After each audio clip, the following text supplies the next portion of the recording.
In this video, we're gonna show you how to do a factory reset on an ATS480 Soft Starter using the keypad. From the main page, you'll need to go down into the device management menu.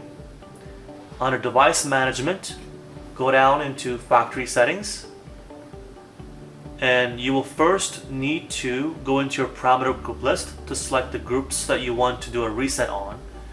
If you want to do a full factory reset with all the parameters, select all. Once the check mark is established, escape once, and then go down into the go to factory settings option. In here, press enter. It will prompt a warning indicating safety operations, so make sure there's no wiring or commands that are in play while doing this. Enter to continue.